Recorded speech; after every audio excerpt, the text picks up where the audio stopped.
please join me in welcoming him to the stage.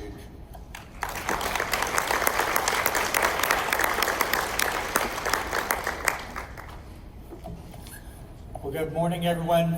It felt really good to walk from there to here, so being in a public health conference, if you want to stand up and stretch your legs for 10, 15 seconds, feel free.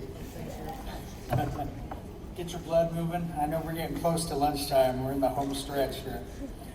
Just want to start by saying it's a pleasure to be back here at home in New Mexico, and I was born and raised just about 2.5 hours northwest of here. Graduated high school in Aztec. My lovely wife, who many of you know, Dr. Weahkee, grew up right here in Albuquerque. She's a St. Pius grad, for those who know the local high school systems. And of course, my reservation, for those who aren't familiar with New Mexico, is about 2 hours due west from here. So if you have some time, you built it into your calendar, please see New Mexico. There's lots of stuff to see and do. I want to begin by thanking the National Indian Health Board for inviting me to speak at this exciting conference, which brings together public health professionals, elected tribal leaders, healthcare advocates, researchers, and community-based service providers from across Indian country. A special thank you to our Chief Executive Officer of the National Indian Health Board, Ms. Stacy Boland. Thank you, your team, and the efforts to bring together a large, dynamic group of health advocates will help improve the health and well-being of our American Indian and Alaska Native patients across the country. So thank you for all your hard work in putting this conference together. The Indian Health Service remains strongly committed to working with tribes, tribal organizations, and our urban Indian organization partners, and we believe wholly in the unique government-to-government relationship that exists with tribal governments, and we're committed to regular and robust consultation and collaboration with our tribal partners. These partnerships are critical to our success in accomplishing the Indian Health Service mission to raise the physical, mental, social, and spiritual health of American Indians and Alaska Natives to the highest level. One new opportunity for partnership is a new special behavioral health pilot program designed to provide opioid prevention, treatment, and recovery support services. Our Indian Health Service budget this year includes $10 million in funding for this new program to help address the opioid crisis, which Health and Human Services Secretary Alex Azar has identified as one of our top priorities within the Department of Health and Human Services. We'll soon be announcing via a Dear Tribal Leader and Dear Urban Indian Organization Leader letter, a Urban Confer and a Tribal Consultation to seek input and recommendations on a distribution methodology for these new funds. And we look forward to your recommendations on ways to maximize these resources to help our communities combat the opioid epidemic. The Indian Health Service National Committee on Heroin, Opioids, and Pain Efforts, or the HOPE Committee, has been leading the way and continues their important work in partnership to promote appropriate and effective pain management, to reduce overdose deaths from heroin and prescription drugs, and to improve access to culturally appropriate treatment. Most recently, the HOPE Committee partnered with the American College of Obstetricians and Gynecologists to develop new clinical recommendations for healthcare providers treating American Indian and Alaska Native pregnant women and women of childbearing age with opioid use disorder. American Indian and Alaska Native women have the highest risk of dying from a prescription overdose, and low-income women and women of color are at a higher risk for barriers to appropriate care for substance use disorders during pregnancy. These new recommendations establish a unified pathway for opioid use disorder treatment in pregnant women and reproductive age women, as well as those who are at risk for developing an opioid use disorder. These recommendations were developed to assist providers in improving maternal engagement in early prenatal care and promote active participation in recovery strategies to improve overall outcomes for women, substance abuse infants, and their families. Ending the crisis of opioid addiction and overdose in America is a high priority for both the Indian Health Service and the entire Department of Health and Human Services. and these new recommendations are available on our Indian Health Service website at ihs.gov/hope. Another public health priority at IHS is the eliminating hepatitis C and HIV/AIDS in Indian country. The 2020 budget proposal for the Indian Health Service includes $25 million in new investments to expand partnerships between the Indian Health Service and tribal communities to end the HIV epidemic in Indian country. The plan and proposed budget would provide treatment and case management services to prevent hepatitis C infections and enhance HIV testing and linkages to care in support of the President's Ending the HIV Epidemic, a Plan for America. This new initiative specifically directs additional funds to Indian country and provides significant support to the ongoing HIV prevention and treatment provided by the Indian Health Service, by our tribal partners, and through our urban Indian organization partners. I'm excited about this new initiative and grateful for this opportunity for the Indian Health Service to be involved at the highest level, along with the National Institutes of Health, the Centers for Disease Control and Prevention, and the Health Resources and Services Administration. IHS is a key partner in this national HHS initiative.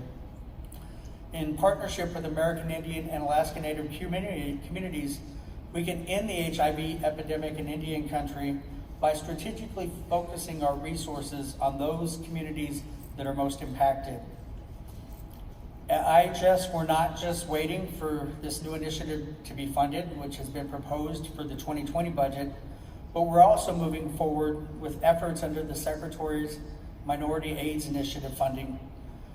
Since the year 2012, the Indian Health Service has received between $2 million and $3.5 billion each year, which are distributed to federal, tribal, and urban programs to support HIV education, prevention, and treatment programming. This year, the Indian Health Service applied for the $3.5 million in continuing funds, and we asked for an additional $3.5 million in new funding related to the new initiative. And so far, the IHS has already received good news about one of our awards, and we're going to use that award to fund both the National Indian Health Board and the National Council of Urban Indian Health to conduct the formal tribal consultation and urban confer specific to this new initiative. And as with any new initiative, consultation and confer will provide an opportunity for all of you to provide input as we work together on implementation and decisions that have an impact to tribes and our urban Indian organizations. The plan focuses on 4 key strategies that together can end the HIV epidemic: diagnose, treat, protect, and respond. We aim to diagnose all individuals with HIV as early as possible after infection. And we know that approximately 165,000 Americans are living with HIV, but don't know that they have it. And so early detection is critical and can lead to quicker results in treatment and prevent transmission to others. We'll diagnose infection early and connect patients immediately to care. Next, we'll treat the infection rapidly and effectively after diagnosis, achieving sustained viral suppression. 87% of annual new infections are transmitted by those not receiving HIV care and treatment. But individuals with HIV who take their medication as prescribed and stay virally suppressed can live long, healthy lives and have effectively no risk of sexually transmitting HIV to a partner. We will establish and expand programs to follow up with individuals no longer receiving care and provide the resources needed to re-engage them in HIV-effective care and treatment. Third, we'll protect individuals at risk for HIV using proven prevention approaches. Of the estimated 1 million Americans at a substantial risk of acquiring HIV and who could benefit from pre-exposure prophylaxis or PrEP, fewer than 10% are actually using this medication. Increasing PrEP use among high-risk groups could prevent almost 50,000 HIV infections by the year 2020. And finally, we will respond rapidly to detect and respond to growing HIV clusters and prevent new HIV infections. The CDC and NIH have created new laboratory methods and epidemiological techniques that allow us to see where HIV may be spreading most rapidly, and thereby allowing us and other partners to quickly develop and implement strategies to stop the ongoing transmission. We'll work with impacted communities to ensure that they have the technology, the personnel, and the prevention resources that they need to follow up on all HIV cases and to intervene to stop chains of transmission and to get those impacted into appropriate care and treatment. So each new case will be treated similar to a sentinel event. Since the late 1980s, enormous progress has been made in the fight against HIV, but there's still a lot of work to be done. National interventions have driven the number of new HIV infections down to approximately 40,000 per year, the lowest level ever. But not everybody is benefiting equal, and I think that you heard it in the previous presentations here, that our new infections are highly concentrated among men who are having sex with men, and in minority populations like in our American Indian and Alaska Native populations, and for those who live in the southern states, mostly in the southeast. And we've identified 48 communities that are also contributing to 50% of the new HIV infections across the entire United States. And as was mentioned earlier by the Surgeon General, stigma in our communities can also be a debilitating barrier, preventing someone living with HIV or at risk for HIV from receiving the health care services and the respect that they need and deserve in our American Indian and Alaska Native communities. Our Alaska Native and American Indian gay and bisexual men may face culturally biased stigma that can limit opportunities for education and HIV testing.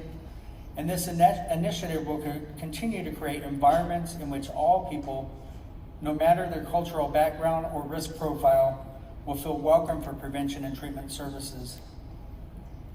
We also know that on many of our tribal reservations and in other rural communities, that there are barriers that limit opportunities for education and HIV testing. And we're working to ensure access to quality health care for all American Indians and Alaska Natives who are living with HIV and those at risk for contracting HIV. To achieve this goal, we're using innovative tools such as the telemedicine and the Extension for Community Healthcare Outcomes, or the ECHO model, as was mentioned previously, that's got its roots right here at the University of New Mexico. With the resources and tools that we have available to us today, we have an unprecedented opportunity to make a real difference in reducing HIV transmission. And we look forward to working closely with our American Indian and Alaska Native communities to encourage HIV testing and treatment and to promote prevention of HIV. By ensuring that everyone with HIV is aware of their infection status and receiving the treatment they need, we can significantly reduce the new infections. We'll connect people living with HIV to appropriate and culturally specific care and treatment, and will expand outreach, education, and technical assistance to tribes, tribal organizations, and urban Indian organizations to improve their adoption and utilization of HIV prevention best practices and models of care. I also want to take just a moment to talk about the Indian Health Service Strategic Plan for fiscal years 2019 to 2023 that we recently released. This strategic plan will improve the management and administration of the Indian Health Service and sets the strategic direction for the agency for the next 5 years. We remain committed to improving healthcare services delivery and enhancing critical public health services throughout the health system to strengthen the health status of American Indians and Alaska Natives. The plan focuses on 3 overarching strategic goals, which include improving access to care, improving the quality of the care that we provide, and improving the management and operations of the agency. This strategic plan is the result of robust collaboration with our tribal and urban Indian partners who offered us their advisement and expertise over 18 months. And we began this strategic planning progress back in mid-2017. I'm going to skip down to talking about some of the challenges that were addressed earlier, which is the social determinants of health and the work that we need to do as an agency, working across boundaries, not only within HHS, but across federal government. And as was mentioned by the Surgeon General, we have an overtaxed healthcare system. We tend to focus a lot on the hospital and the clinics, but there's so much work that needs to be done in our communities to address issues like job availability and housing and education and healthy food availability. And we know that our health starts within our families, in our schools, and in our workplaces, and in the air that we breathe, and in the water that we drink. So improving these social determinants of health is an important part of fulfilling the Indian Health Service mission. One of the ways that we're doing this is through what we're calling the IHS Innovations Projects, which provides funding for facilities to develop advanced quality improvement projects to address these social determinants. Other facilities will learn from these pioneers as they become informal peer advisors to others interested in doing similar projects. The initiative is the first of its kind to support IHS tribal and urban sites in addressing the social factors that affect overall health. And the goal is to strengthen the link between clinic and community and explore ways to address these social factors to improve overall community health. Over the past 2 years, funds have been awarded to the Uintah Uray Service Unit in Fort Duchesne, Utah, to the Elko Service Unit, Southern Bands Health Center in Elko, Nevada, to the Gerald Ignace Indian Health Center in Milwaukee, Wisconsin, and to the area office in the Great Plains. We also have some exciting ways that we're working to build our future workforce through innovative partnerships. And we partner with a number of regional and large national universities for fellowships, residencies, and clinical rotations to bring both teaching faculty and talented new practitioners into our facilities and to introduce them to our IHS mission. This not only develops our capacity to become a teaching health system, but serves as a long-term recruitment strategy to become a, let's skip that part too. So, I think the Surgeon General stole a little bit of my thunder on the Uniformed Services University of the Health Sciences, but we are looking throughout the system as we did a better job 20 to 30 years ago, bringing residents and interns into our system. You'll see a renewed effort to create broader residency programs, and you'll see a lot more partnership with the Veterans Administration. I hope that all of you have the opportunity on Wednesday to come to our joint listening session that we'll have with the VA so that we can talk about many of the exciting opportunities that exist there with the new Mission Act and the ability to put more graduate medical education into Indian country. So I rushed through that pretty quickly and covered a lot of ground that has been discussed previously. Want to leave some time for questions if we do have a minute or two, and then we'll move on closer to lunch. Thank you.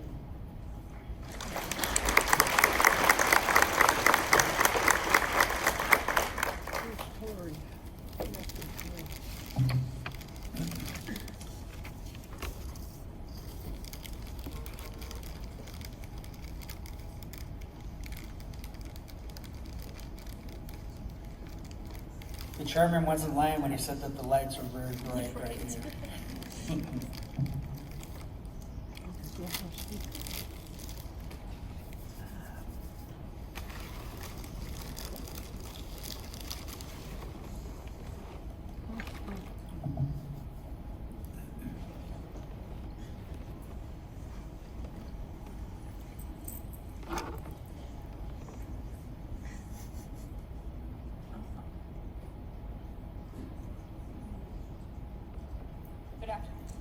Can you hear me? Good afternoon.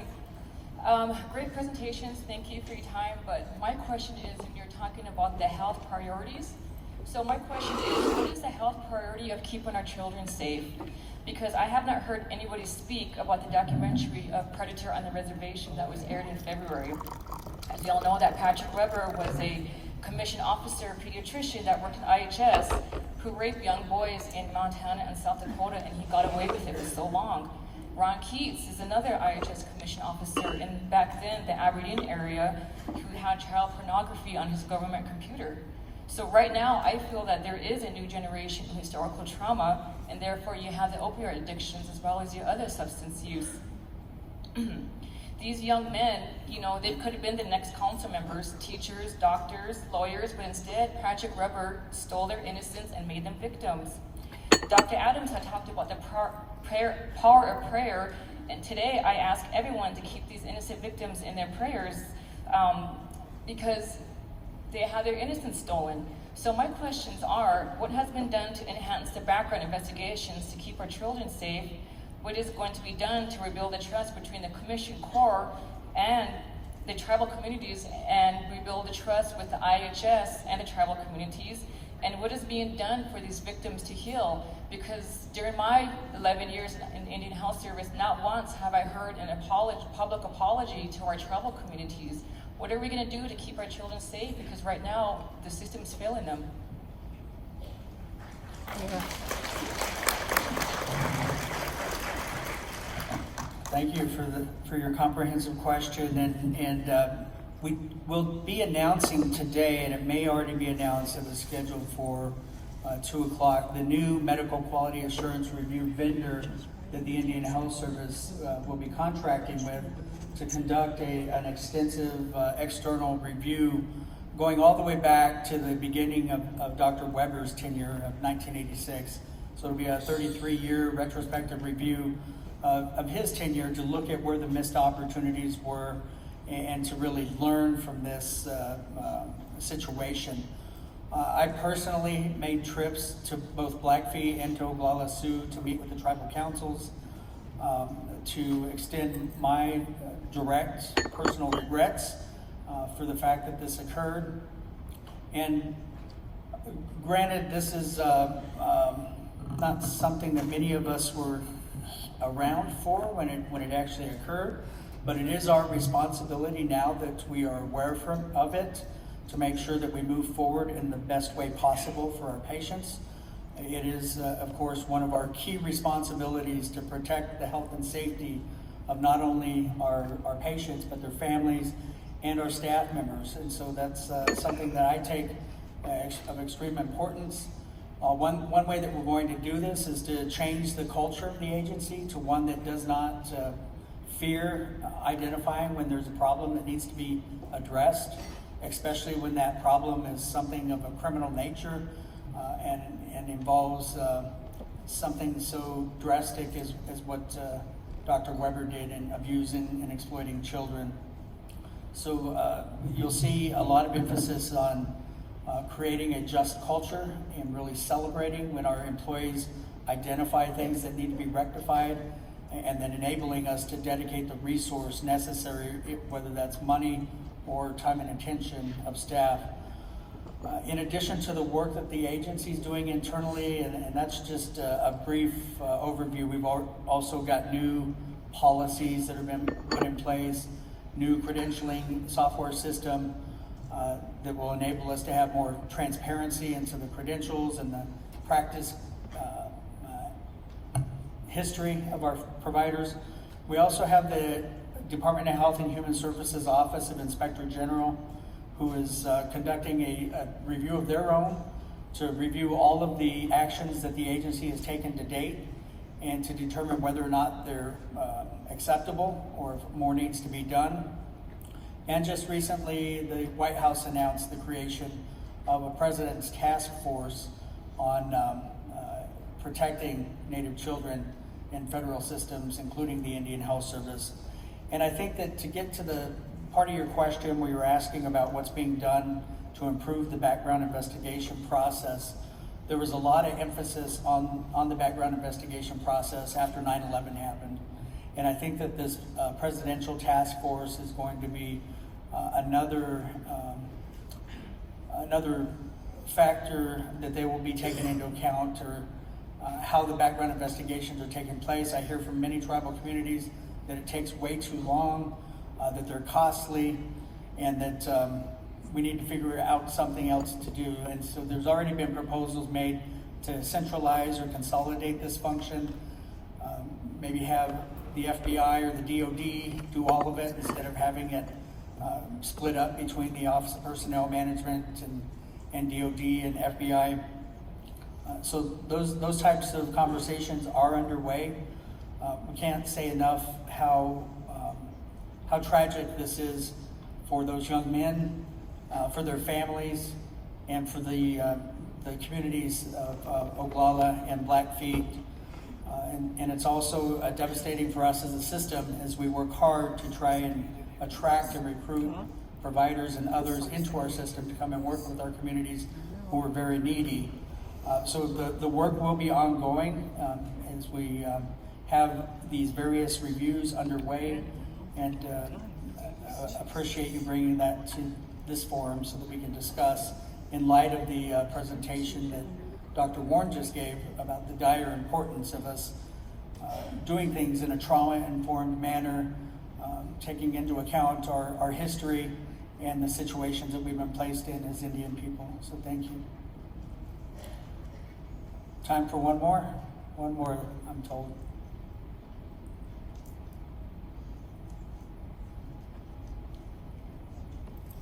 Got a hand right here.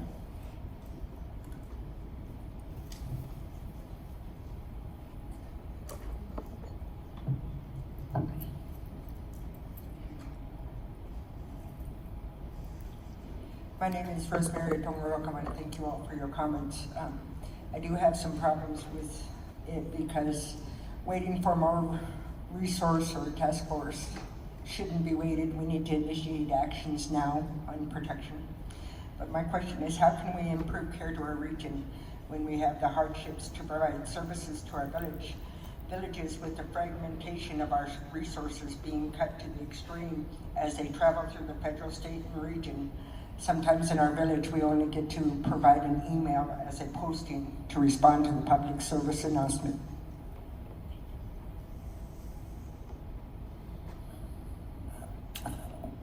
So the question was about resources and limitations and those processes that exist to provide feedback into the development of our resource request to Congress.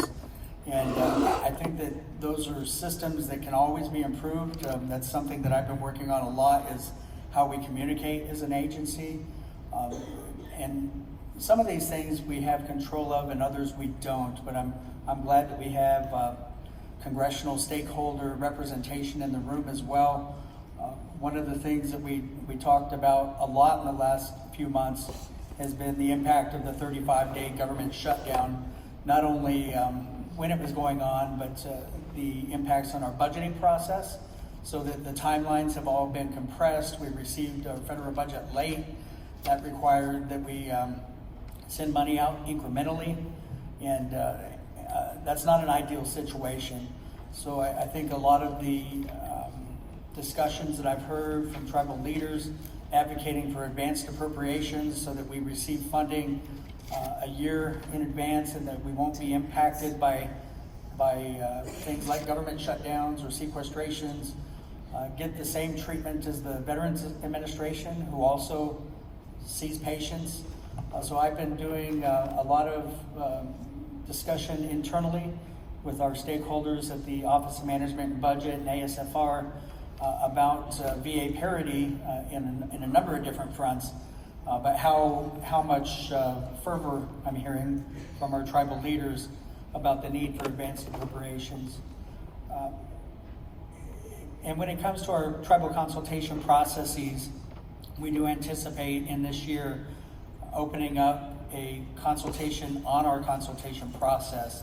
So please keep your eyes and ears open for that. That's an opportunity for us to identify ways to improve the way that we provide meaningful collaboration and to take your advisement into account well in advance of those decisions being made. So again, thank you, and I'm happy to discuss with you more if you have something that you'd like to discuss that's Alaska specific. With that, again, thank you for the opportunity and look forward to the rest of the conference.